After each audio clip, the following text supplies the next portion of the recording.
Hi guys, my name is Ekaterina. Welcome to the tutorial of one-handed fans. Today we're going to use a brand new deck of cards. This is Mirage Playing Cards, the Down Edition by Patrick Kuhn. What's neat about this deck of cards is that you get a secret section and a password somewhere in the box. And that secret section teaches you about many things, such as how this deck is marked. By the way, really brilliant way to mark cards. I wouldn't have been able to figure it out without looking at the video. Really great back design. I love the color. So yeah, so brand new deck of cards will make it a little bit easier for you to learn. Now, when you get this, you'll also notice the Queen of Diamonds looks really familiar.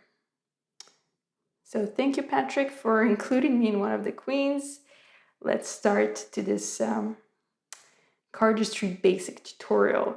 Now, it's not a prerequisite to know the thumb fan. However, I have a pretty neat tutorial on that if you want to take a look.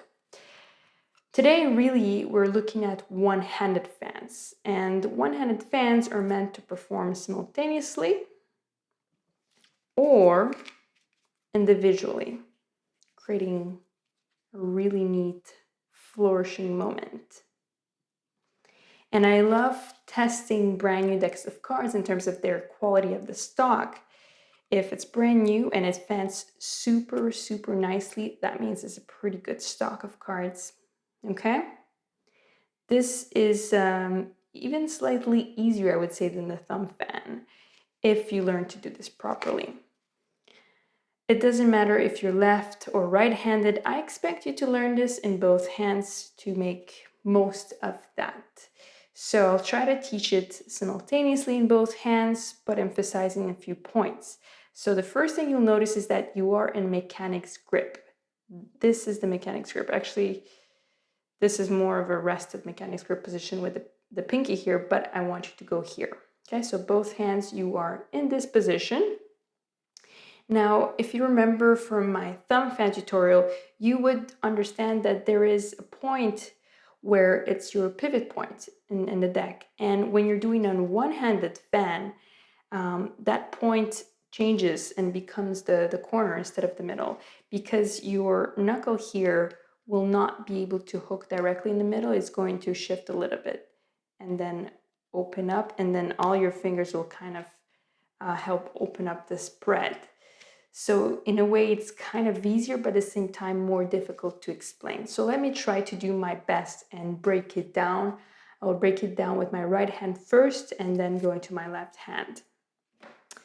With the right hand, from this grip, you're going to place the knuckle here as close in the center as you could. Now, like I said, it's going to shift when you're going to do the move, but essentially, all the fingers here will move and curl as well, opening up the fan. Okay, it's hard to do slowly. Let me just do it quickly. There we go. Or with two cards. Best way to practice is just with two cards, and you'll see that's the opening. Okay, so grab two cards and try this. So your knuckle here, and really these cards, it's not the knuckle, it's really the skin part of your fingers that are going to also open up, and I want them to be completely open and flat at the end.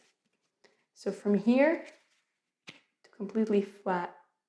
Okay, now I'm turning my hand over, but you get it, that's completely flat. So try to just follow along. It's not in the beginning even, it's towards the end. When your card gets to here, then that's when your middle finger comes in and the remainder of the fingers just push forward. Okay, so with half the deck of cards, what it looks like is that I just open it up. You see my middle comes in. The other fingers are still supporting the deck, but really hard to do slowly here. And you'll see how my hand is also oriented. It's a little bit of a frisbee throwing position, if you want to put it that way. So you're here, curl, and curl all the way.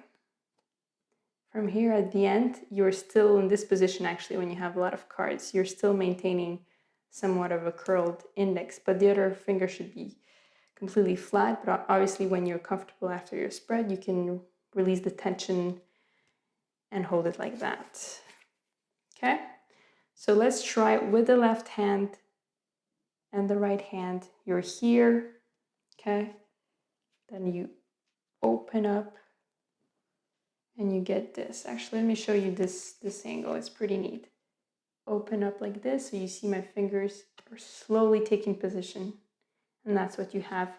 So one thing to note with these fans, I usually perform these fans when I'm showcasing the back design, okay? I rarely perform these to showcase the front, or I showcase the front and the back, because you'll see that this one spreads blank in here. There's no indexes. There is a way, there's a variation of this fan that allows you to show the indexes of the card, but for the purpose of this tutorial, you don't need to, okay?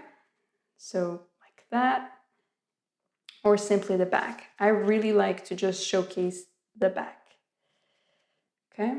You could obviously just do that as well. If you wanted to start up the fan vertically, you could. You just have to apply maybe twice more pressure, because the cards will then really want to fall down, okay? So if I'm going to do it vertically, I'm going to put them upside down so that I have the backs. So this is actually a pretty neat combo as well. You could, again, do it one by one or simultaneously. Now that you learned the basic move, I want to teach you the closer.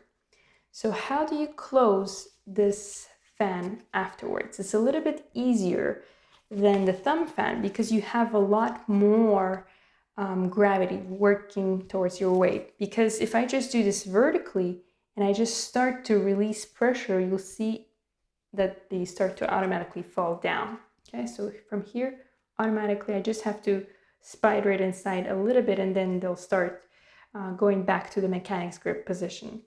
So from here, you will need to, you're curled like this, or you're like this, you'll need to curl your index and start to push towards closing it. And here your fingers are spidering down and you achieve this. Again, this is much easier to do with the one-handed fan, you just have to try.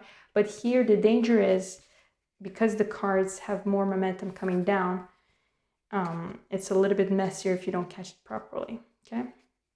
So I would just perform it. Then if you're vertical, it's much easier. You just have to let go and the cards kind of almost fall on their own. Or you're horizontally doing this and you have to give it a little bit of a flick. Not a flick, but just a wrist motion, and it will close pretty automatically. Look how beautiful that is. I actually really love that. So if I do this vertically, which I often do, I would just do that. And then once they're squared, boom, they go back. So from here, close and close. See, it's a little bit messy if you don't do it properly. Let me try to show you a different angle. Boom. Don't hesitate to try this with the two cards I showed you. And there we go. Give it the practice it deserves. I think it's a beautiful move. And don't forget, in the comments below, I want you to suggest next cardistry basic tutorials, and thumbs up the suggestions you like, and we'll most likely take a look at that one in the next cardistry basic video. Thanks so much.